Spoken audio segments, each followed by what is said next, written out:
Good evening, I'm Andrew Chang. And I'm Adrienne Arsenault. Tonight, at the end of a very long year, hope. It's an exceptional day for Canada. I mean, the geek in me is amazed. Canada approves the Pfizer-BioNTech vaccine. We lay out the road ahead in the weeks to come and into 2021, and the new warnings for those with allergies. Plus, how the third in the world approval process went down on such a compressed timetable. I'm going to speak one-on-one with Health Canada's Chief Medical Advisor. Also tonight, the second wave gets worse. Quebec delays surgeries again as the province scrambles to make room for COVID patients. My chance to having a surgery in 2021 is getting slimmer and slimmer. It seems like the rules were changed last minute to me. Why are some Canadians seeing their CERB payments clawed back? And what will you do when you get the shot? Fly somewhere very hot and lay on a beach. And what it means for those on the front lines. It's something that we have all wanted for a long time. This is The National. We have made it through 274 long, frightening, devastating days in this pandemic. A lot of them, many wish they could forget. But this day, December 9th, 2020, is one to remember. The day Health Canada approved the first COVID-19 vaccine for use in this country. At last, we have a reason to feel optimistic and excited about returning to the lives we led pre-COVID. The vaccine is the one from Pfizer-BioNTech, and while it'll be a few more days before inoculations can begin, today's announcement is a critical early step in putting the pandemic behind us. What happens next will be a huge undertaking, getting the vaccine and giving it. David Cochran with the rollout plan and when you could get your shot. This is a critical milestone in our fight against COVID-19. After a grim and grueling year, finally some hope. The largest vaccination program in Canada's history can begin. We concluded that there was strong evidence supporting that the benefits of the vaccine outweighed the risks. Honorable Prime Minister. This is a big deal, Mr. Speaker. It is a good news day for Canadians. We will see 30,000 vaccines begin to arrive next week, with many more on the horizon. That horizon is 249,000 doses by the end of December. Millions more in the new year from Pfizer alone. It won't be enough for everyone, and it won't be for everyone. Only for people 16 and older because of the lack of clinical data on children. The distribution networks are in place for all of Canada's anticipated COVID-19 vaccines. It will start small but ramp up as manufacturing scales up and as other vaccines get approved for use. As we roll into spring and summer, we anticipate a steep increase in vaccine availability. Distribution will also become easier as additional vaccines are approved. This has been a marathon, and we are nearing the finish line. It's essential that we not let our guard down now. That marathon will take most of 2021. High-risk populations and essential workers vaccinated first. The target is to start vaccinating the general population in April. The hope is that by next fall, everyone who wants a vaccine has one. No one would have thought, I think, even when we looked back at the first discovery of the virus, that less than a year later we'd be authorizing and then distributing vaccines.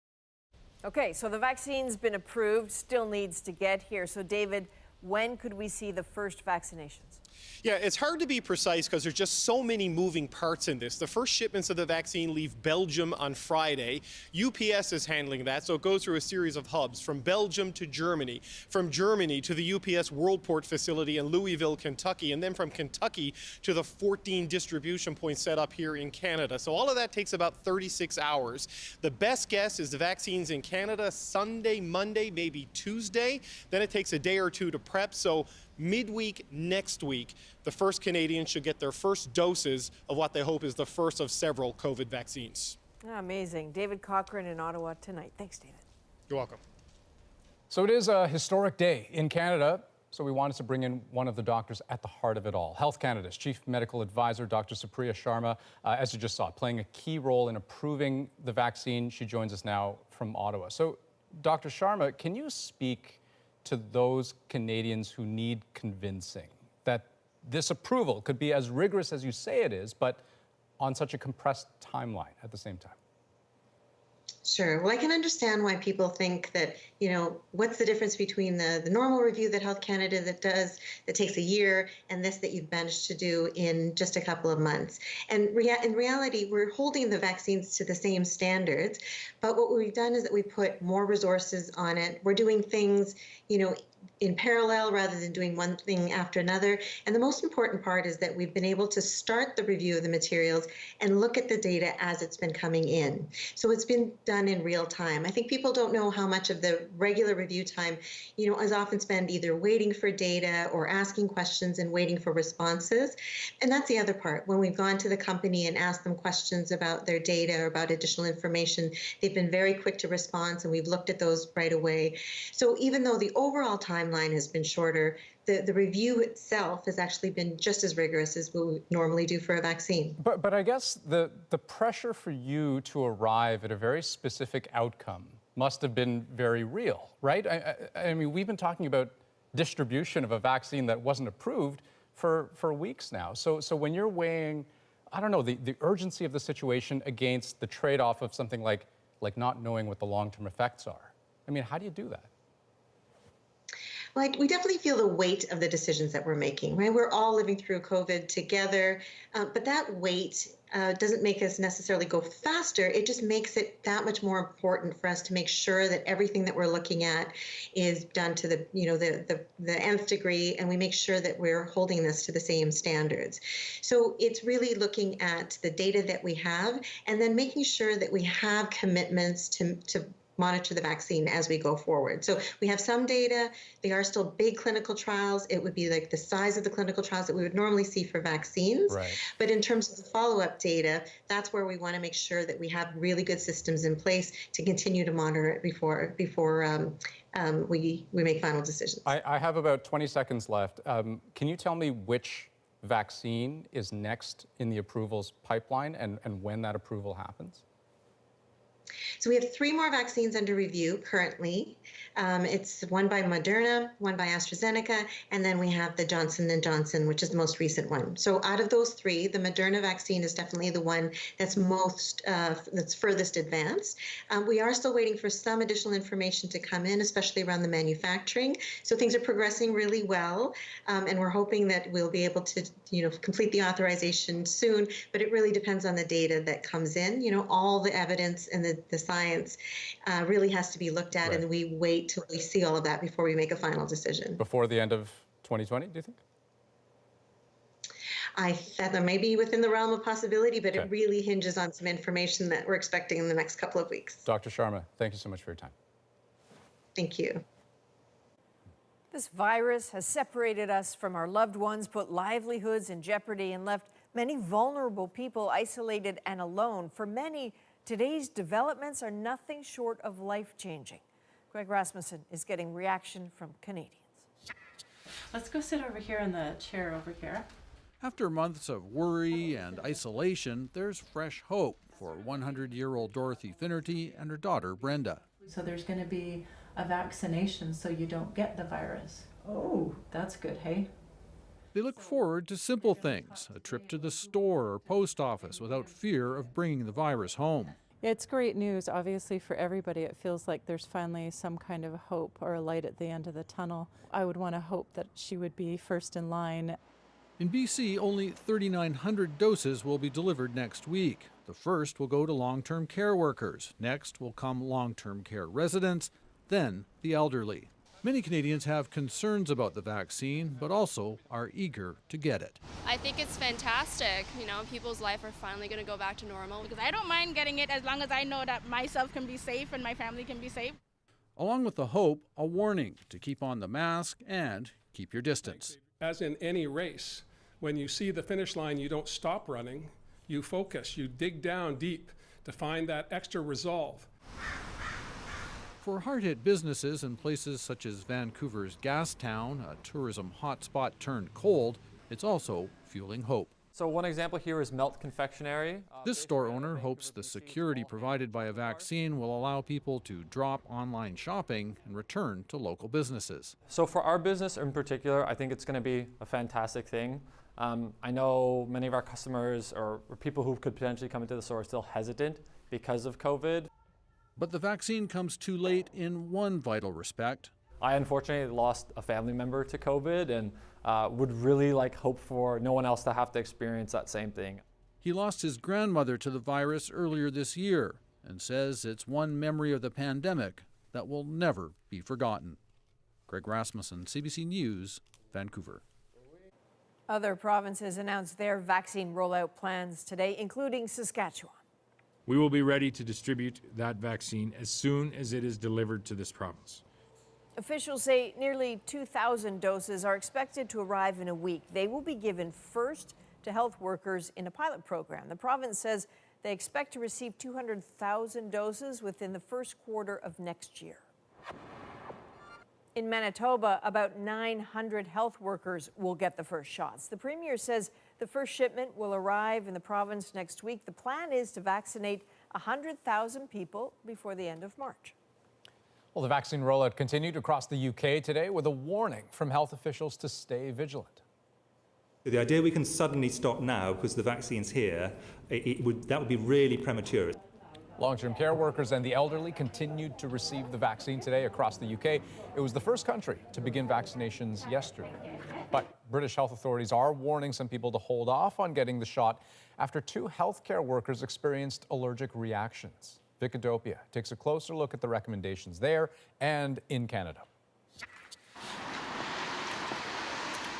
Arlene DeGraw didn't hesitate to get the shingles or flu shot, but she's not keen to be one of the first to get the Pfizer-BioNTech vaccine. They've had some reactions to the drug that they weren't expecting in England, so that makes me a little leery. The 2 UK healthcare workers have a history of severe allergies and carried EpiPens. Now that we've had this experience in the vulnerable populations, the groups who've been selected as a priority, we get that advice to the field immediately.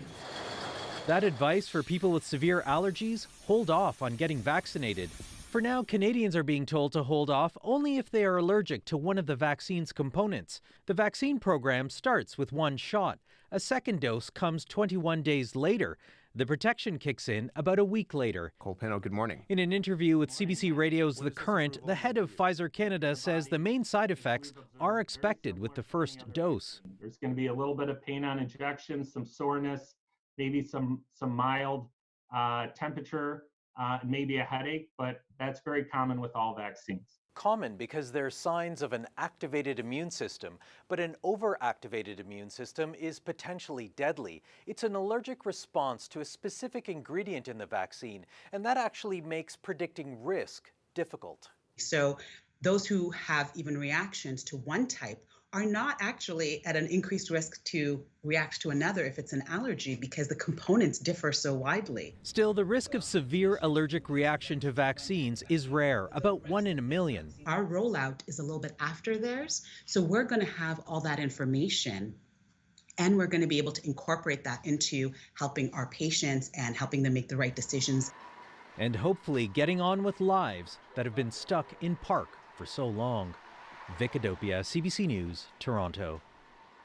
Okay, now I got to bring in infectious diseases specialist Dr. Zane Chagla on this because, Dr. Chagla, I'm one of those people. I've got an EpiPen. I've got severe allergies. And here I am wondering if it's possible that getting vaccinated might be dangerous for me. So what would my options be if that turns out to be true? So there's a few options. One is, there is probably a component in this vaccine that's triggering the response if this is a true issue. And so once it's identified, theoretically, if the Moderna vaccine comes around, doesn't have that component, that may be an option. If they have a shared component, then perhaps one of the novel vaccinations down the road. And again, if it's serious and urgent, once the compound is developed, you can try to test with skin testing. There's graded challenges. There's ways we can try to get people, even that are allergic, vaccinated, as long as we kind of get a sense of what's leading to the reaction more than anything else. Right. There's a controlled way to do it, but also other alternatives, I guess, in some of the other vaccines potentially. Yeah, exactly. And again, by the time this sorts out, by the time the general population is really invited to get vaccinated, I think we'll have a better sense of what's leading to this and, again, what the alternative options are. Dr. Chagla, very good to talk to you. Thank you. No problem. Now, for the overwhelming majority of Canadians, this is all still months away. It will be spring before the first few million people even get their doses. And as Joanna Remiliotis tells us, that gives health officials time to share information and sell the shot. When it comes to a COVID-19 vaccine, public health officials know some people want to be first in line. A few won't line up at all. And then there's the so-called movable middle, that critical group of Canadians who could be persuaded to roll up their sleeves. Even the best vaccine is only effective if people trust it and agree to take it. And it is all about trust. The Public Health Agency of Canada says a significant minority of Canadians are worried. Like Lisa Cottingham, who has concerns about how fast COVID-19 vaccines are being developed. I'm not an anti-vaxxer, no. But I feel like, you need to have enough time to be able to properly do the research, to have all the information, to be able to answer all the questions that people might have. There are several strategies in the works to answer those questions. Public health officials are partnering with social media platforms to inform Canadians who are exposed to misinformation online. Q&A sessions will also be offered on public health websites, with webinars to help frontline healthcare providers address individual concerns, including side effects. I mean, it really is providing, honest, open information, really being clear about what we know, what we don't know yet. It will be months before a vaccine is available to most Canadians. By then, tens of thousands of people around the world will have been immunized. This vaccine hesitancy expert says that's enough time for enough Canadians to understand what's at stake. I'm only safe if my family is safe, if my community is safe, if my region's safe, and if my country is safe. And that's going to require 70% of us to get immunized. And when somebody says, oh, I don't think I want to do that, that's a real concern. And we need to find out what it is that they're concerned about. Reassuring the reluctant. It's already started. Joanna Remiliotis, CBC News, Toronto. The pandemic has meant that politicians have had to deliver some hard news to the public. So when it came to today's development, premiers clearly savored the moment. I got to be frank today and say I'm quite excited about this announcement. Is a sign of optimism for all of us. Sit back and think about this development. The first COVID-19 vaccine is just days away. It will still take weeks before the vaccine really starts to save lives, and the impact of the second wave is here now. Across Canada, there are 3,121 people hospitalized with the virus. That is the highest ever. By this measure, the second wave has now surpassed the first. Now, Quebec's hospitals were still clearing a backlog of surgeries from the first wave, and now procedures are being postponed again. Alison Northcott shows us you don't need to get infected to feel the health impacts from COVID-19. This is where it's hurting the most. For months, Brigitte Unterberg has been waiting for surgery on her hip. It's a chronic pain that I have. She expected a call this summer, but there were delays because of COVID-19. Now she worries she'll have to wait even longer. My chance to having a surgery in 2021 is getting slimmer and slimmer. Quebec hospitals are feeling the pressure from the virus, so the province has ordered them to scale back surgeries by half and free up more beds for COVID-19 patients. Premier François Legault assured people urgent surgeries will go ahead, but recognized the impact. The increase in hospitalization is putting people on hold for other treatments, surgeries. He's urging people once again to limit their contacts to protect the healthcare system. The delay concerns some doctors. It's not good news. Dr. Arsène Basmagian says with the lingering backlog from the first wave, delaying procedures that can detect things like cancer and heart conditions could have serious consequences.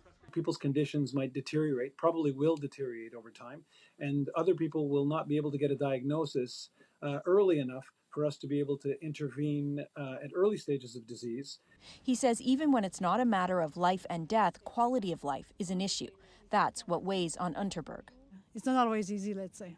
But for now, all she can do is keep waiting. Alison Northcott, CBC News, Laval, Quebec. Now, in the spirit of not waiting for a vaccine to push COVID-19 back, Quebec issued an emergency alert with a very clear message. It said, follow the rules and expect consequences for breaking them. Fines have increased for gatherings at homes, not wearing masks, and for businesses not enforcing social distancing regulations. Parts of Alberta woke up today to new restrictions, and more come into effect in the coming days. This is all because the province cannot sustain infection numbers like this. 1,460 new cases today. That's lower than the average of recent days, but per capita, still by far the worst in Canada. Carolyn Dunn shows us how Albertans are facing the reality of the hard days ahead. Before the open sign flickers off for a month, this Calgary barbershop is buzzing. We're staying open till midnight from now until Saturday, and we're trying to accommodate as much as we can. Panicked, so I phoned this morning, said I got to get in here and get my lines drawn. It's my first beard, I got to make it look good, right? So those left shaggy during the last lockdown in spring are not about to let it happen again. I saw the news last night that the closing was coming and made the appointment last night. Social gatherings are already banned, but affected businesses will close on Sunday. Gym owner Jeff Wood says he's more than a little bitter about the timing.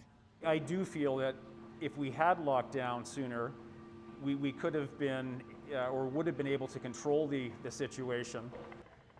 His business hasn't recovered since the first lockdown. Being open has gained him little.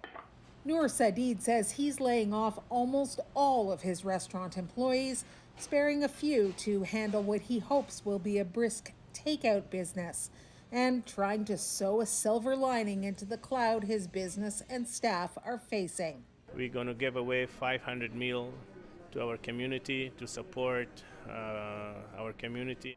There's a sense among many this was inevitable. Now, Albertans will wait to see if the sacrifice will finally turn things around. Carolyn Dunn, CBC News, Calgary. And south of the border, another terrible day. The U.S. had its highest one-day increase in deaths. More than 3,100 deaths reported in a single day. The virus has killed more than 286,000 Americans to date. Now, when lockdowns first hit this spring, nearly 9 million people got financial help through the Canadian Emergency Response Benefit. It kept lots of Canadians afloat. But now some of them are getting letters from the CRA saying they may have to pay it back. Catherine Cullen explains why. It was an unwelcome December surprise for Alison Griffith. So I was completely taken aback, and I thought, okay, this is a typo. Letters from the CRA suggesting she and her husband might not have been qualified to receive the Canada Emergency Response Benefit. She says that's $26,000 they may now have to repay. In my new book, Count on Yourself, Take Charge of Your Money.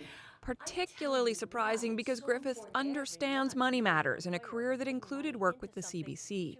I'm well familiar with the difference between net and gross income. That's the heart of the problem. To get CERB, Canadians had to attest that they made at least $5,000 in 2019 or over the previous 12 months. The CRA's letter says that has to be net income, money made after expenses. Trumpet player Tony Carlucci got a letter from the CRA too. My heart was pounding and I felt like someone just punched me in the stomach. He says he's only being told now that a small pension and investment income aren't counted as net income. It seems like the rules were changed last minute to me. That's what it feels. The Prime Minister says that's not the case. The rules did not change, but we've indicated to Canadians that we will work with them if people made good faith mistakes. The CRA is encouraging people to pay money owing by December 31st, but the agency says that is for tax filing purposes, not a repayment deadline. It's still causing alarm, says this accountant.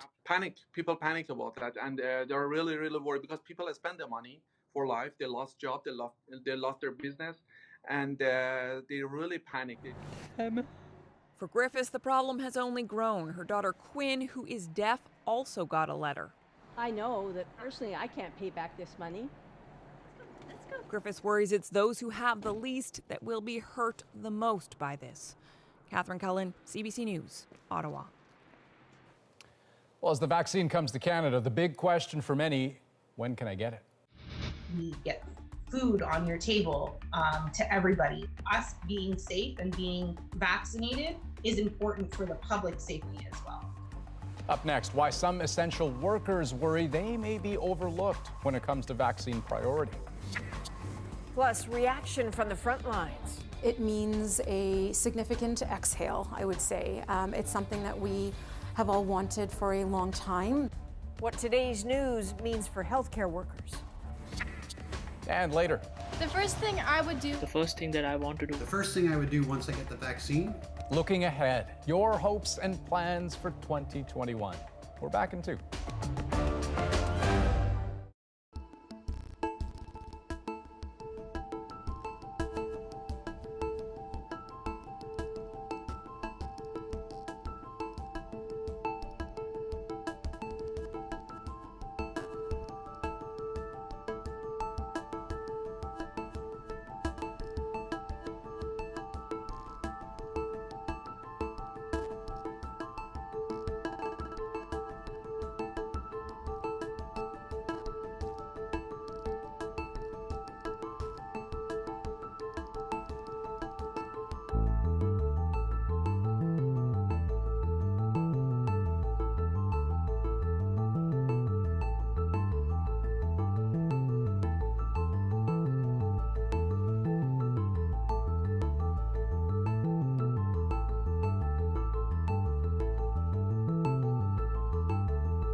Welcome back.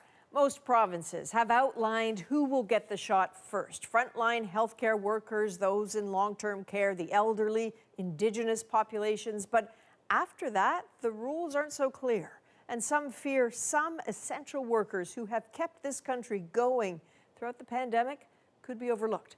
Ellen Morrow has more. Uber driver Jordan Samuels has spent the pandemic helping others get where they need to go. It hasn't been easy. Dealing with customers who just don't want to follow safety protocols and knowing that this could put my life at risk, it's really emotionally taxing. Recognizing that risk, the National Advisory Committee on Immunization says essential workers should eventually be prioritized for vaccines. After long-term care residents, other seniors, healthcare workers, and adults in Indigenous communities. They're interacting with the public, so we need to think about protecting those people because they are keeping society running. But that distribution would be months away and pose a huge logistical challenge with hundreds of thousands of essential workers across Canada. Many of them come from marginalized communities, already bearing a disproportionate burden of the pandemic. There's some skepticism that those workers will actually be prioritized when it's time. The government might need to curate their initiatives to target people's unique circumstances. Beulah Esuk works in a Toronto shelter. COVID-19 has really laid bare the inequalities in our system. It's also made clear the true value of essential work, says Amanda Nagy. We get food on your table to everybody. Us being safe and being vaccinated is important for the public safety as well. I'm getting essential people to where they need to go and back. But Samuels has her doubts about the vaccine's rollout. The government says that essential workers are heroes, but they're not being treated like heroes. I don't have faith that they will roll out actual vaccination in cash-poor, people of color, marginalized neighborhoods. Now she waits and hopes to be proven wrong. Ellen Morrow, CBC News, Toronto. And when we come back, we answer some of your vaccine-related questions, including whether you might be able to choose which vaccine you get. But first, a little dose of hope and what life after the vaccine could look like. So, when I get the vaccine, eventually, if I can get the time off work, I am going to fly down and see my mom, my brother, my stepdad, who all live in Southern California.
COVID cases are on the rise, and CBC News has the tools to help you understand what's happening. Check the COVID-19 tracker, use the coronavirus map, and download the CBC News app. CBC News, your information source.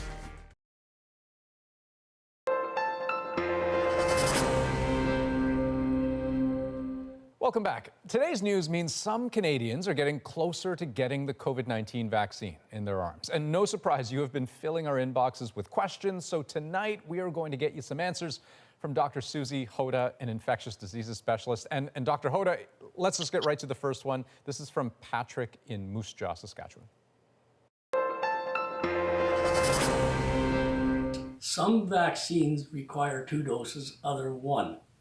If you get your first vaccine from a double dose one, and the next time it's not ready or there isn't available, will they give you one from a different company? And is that okay or not? So mix and matching vaccines, what do you think? Yeah, so right now, the recommendation is not to interchange different types of vaccines for COVID-19. And the reason for that is we don't really know how that will affect the effectiveness of the vaccine. Also, if you got one vaccine and then a different one and developed an adverse event or a side effect from it, it might be difficult for us to know if that was due to the second vaccine that you got or because of some interaction between the 2 vaccines. That's something not necessarily just attributed to that second vaccine. So lots of things to consider there. But I guess, but the vaccines, they do have a shelf life though, right? So isn't it like entirely plausible that your first dose would be ready for you, but I don't know, maybe your second dose gets stuck in shipping, which is something that I think he was trying to allude to there. Yeah, there are a lot of logistics behind how we're actually going to roll this out and implement it. And people will get vaccination cards and should keep their immunization cards with them, so they're at least aware of what they got the first time around. I think we're going to have to see how this all plays out, because we do expect different types of vaccines to become available on sort of a rolling format and limited quantities at each time. So, I think that the goal is to try and keep with the same vaccine that you got with the first dose with your second dose, because that's truly how they've been studied at this point. Right. Okay. Here's another question. This is from Mary in Mississauga, Ontario.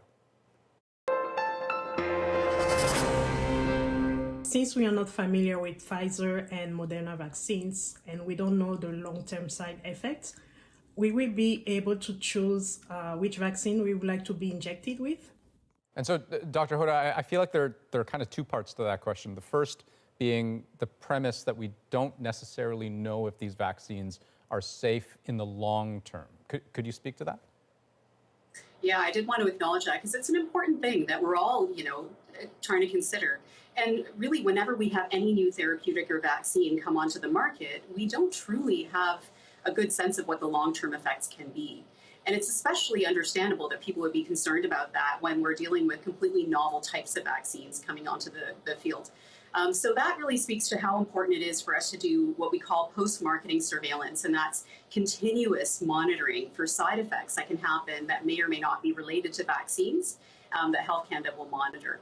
But if someone is so inclined or let's say particularly worried about specific vaccines, would they be able to choose which vaccine they get? I suspect we won't have the luxury of doing that, at least in the early stages of getting our vaccines, mostly because we'll have limited quantities of each ones that arrive at different times. So we'll probably have to get whatever's available at that time. And that can be okay, as long as there isn't a major difference in effectiveness in subgroups or overall effectiveness of the different vaccine candidates or safety concerns within certain groups.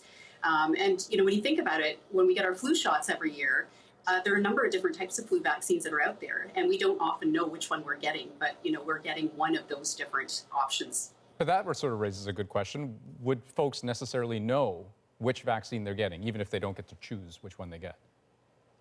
They should, and that should be logged on their immunization card, because of this issue of the multiple doses and the need to try and keep to the same type of vaccine as you received the first time. All right, Dr. Susie Hoda, good to get your answers to those questions. Thank you very much. Welcome.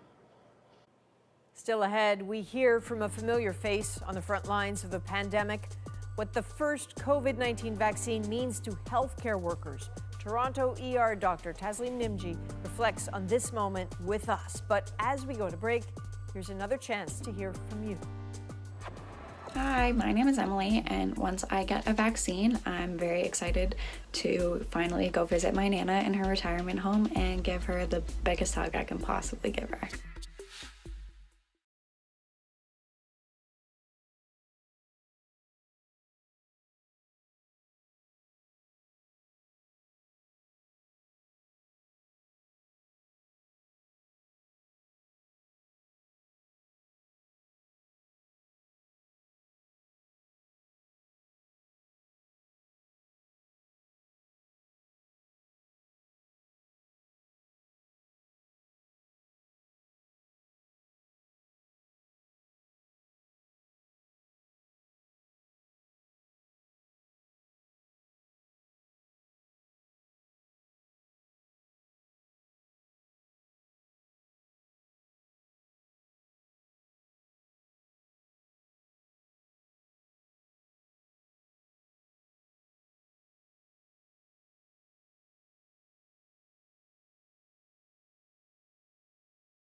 Just a little bit more. The moment you've been waiting for Okay. is almost here. Now.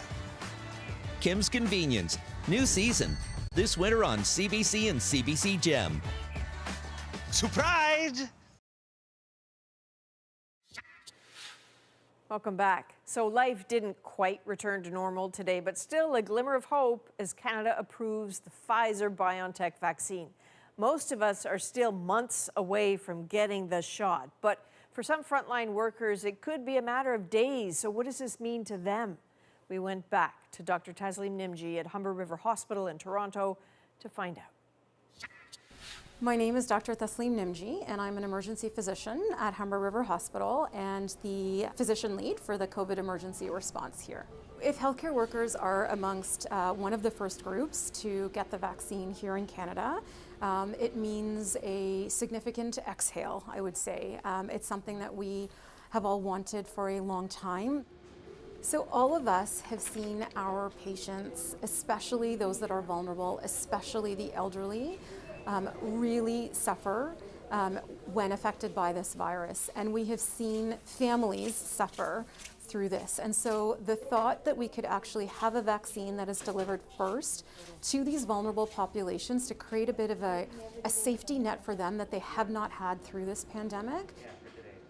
We've never had a global community like this with so many people with their expertise all coming together, rallying around the same cause and feeling the urgency to get to that end product. And so I think that that's also something that we have to keep in mind when we ask those questions about how did this happen so quickly? This changes my life significantly, as it does for everybody. I would say when we get to the point where we're past just that sort of first layer in terms of vaccinating those that are in the highest risk group, and we're actually moving out to larger and broader sections of the community, this means that we get back some of our human connectedness that we can have in terms of face-to-face connections with those closest to us. And for me personally, there's no way to really express what the healthcare community has gone through when it comes to really dealing with our own vulnerability when we were facing the vaccine, especially in wave one when we knew less than we do now, and having to go home each day to our families with that sort of in the back of your mind fear of, am I going to make my children sick? Am I going to make my parents or my spouse sick? You can't underestimate how much that weighs on people every day.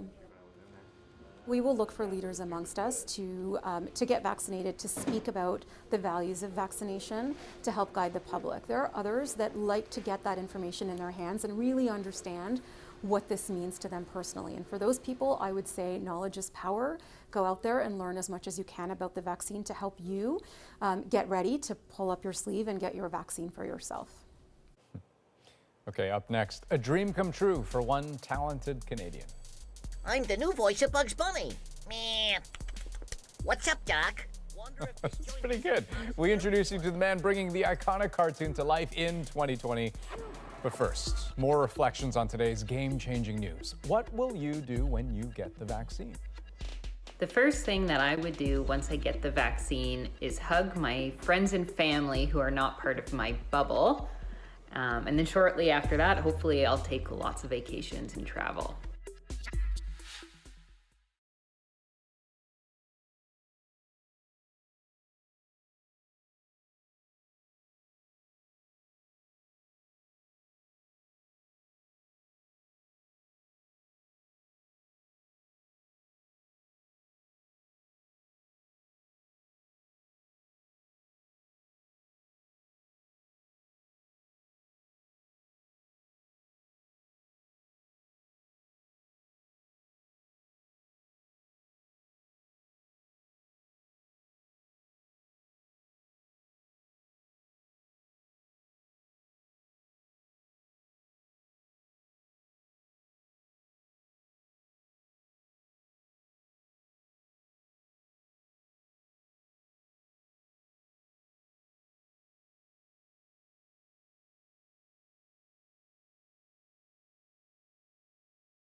So most of tonight's program has very understandably been about COVID and the vaccine. But this next story is special and moving in an entirely different way. It's about Bugs Bunny, an icon who has endured in a pretty singular way, but who is now decidedly Canadian. We wanted you to meet the dreamer from Scarborough, Ontario, whose job it is to bring new life to that legacy. Hi, I'm Eric Bauza. I'm from Scarborough, Ontario, Canada. Okay, test, test, 1, 2. You guys can hear me in there okay? All right, here we go. Phew! There we go. And, I'm the new voice of Bugs Bunny. Meh. What's up, Doc? Phew! It's hot out there. Wonder if this joint has any boxed carrot water. When I first stepped into the voice booth as Bugs Bunny, it was surreal. It was like a dream come true. A rabbit? Hiya, Doc. Nice swimming hole you got here. Definitely a task that I was up for, but... Oh boy, oh boy, oh boy, oh boy, oh boy! It's just so hard to fill those shoes that Mel Blanc left behind. It was his original character, so he was free to do whatever he wanted with it. So you have to study up. You have to be on point when you are in character for Bugs. I'm sure this nice homeowner won't mind sharing his pool with the local wildlife. There we go. So, on Looney Tunes cartoons, I voice... Bugs Bunny? Hey, thanks, pal. And also... Daffy Duck? Nice to meet you, chum. Tweety Bird. Dwanny, there's a bad old putty tat outside trying to eat me. And Marvin the Martian. I claim this planet in the name of Mars.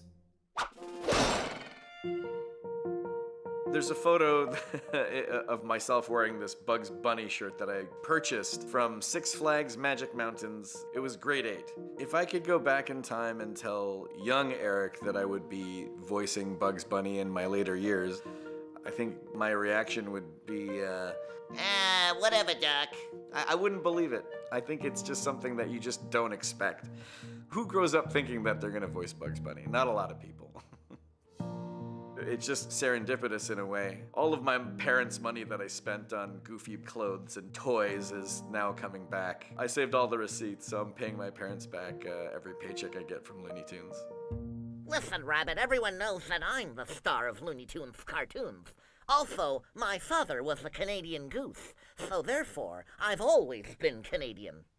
You know, I miss Canada. I miss home. I miss my family. I miss friends. But there's one major way I stay connected. I actually started this big little brand by the name of Retro Kid with an old high school best friend, Steve Gaskin. We make t-shirts. It is basically our love letter to Toronto, paying homage to iconic Canadian TV shows and pop culture, like Mr. Dress Up.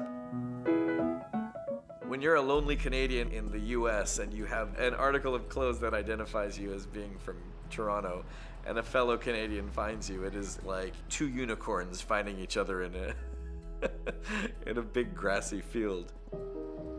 You know, we look to the US for a lot of influence when it comes to entertainment, but we've also created so many original shows and programming from Canada. Oh, hello. You're here now, so I'll put my book down. The US has Mr. Rogers and Canada has Mr. Dress Up. Mr. Dress Up was an icon and definitely influenced my creative side as a kid. Anytime Mr. Dress Up was at the drawing easel, I would always bring out my pad of paper and a pencil. Alligators have such big mouths, it's easy to make them smiling.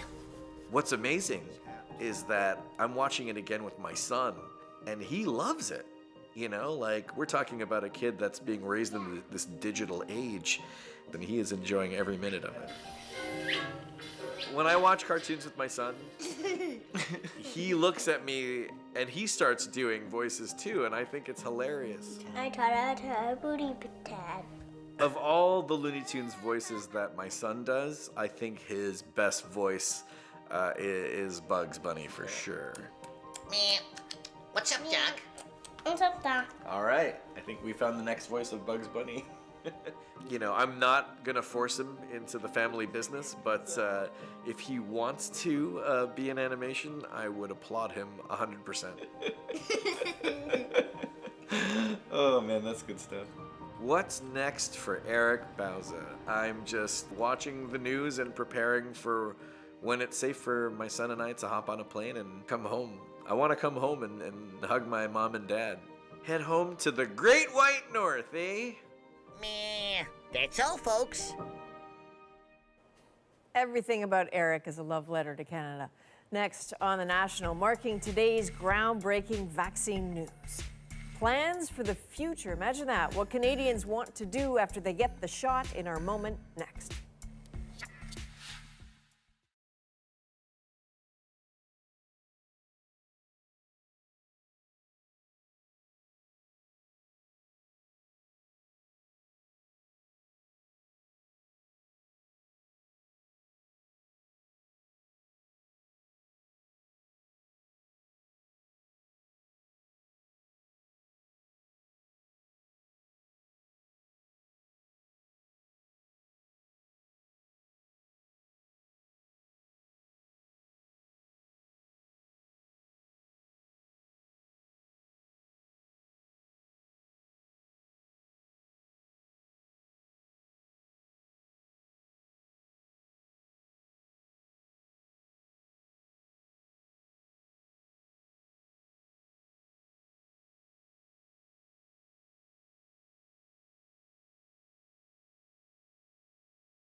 This was a day that had many Canadians celebrating and dreaming about what they will do after they get the vaccine.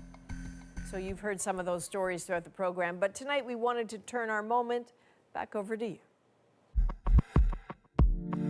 The first thing that I would do once there's a COVID vaccine would be to get on a plane and to fly somewhere very hot and lay on a beach. The first thing that I want to do once I'm vaccinated is going back to my workplace and meet my colleagues.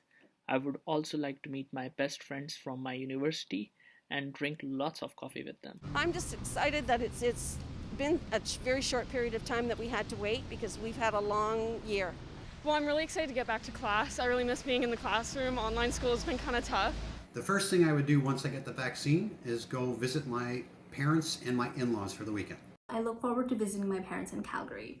I haven't seen them in over a year now, and Mom is high risk for COVID, which makes visiting very difficult. And once I safely can do so, I really look forward to it. The first thing that I would do once I get the vaccine is hug my friends and family who are not part of my bubble. And then shortly after that, hopefully I'll take lots of vacations and travel. So I can totally relate. This makes me feel good to hear this. I feel like I do have to be that guy to remind people, of course, that the vaccine is still months away and the second dose is weeks after the first dose. Immunity comes after the second dose, and then efficacy is still somewhat Yeah, it's not done yet. Yes. But the dreaming is irresistible, Yes, right? Like yes. I miss the world very much, and I really want to host like a big, noisy, casual dinner party, and maybe I'll even be there. Who knows? you will. That is the national for December the 9th. Good night. Good night. We can sit together here again.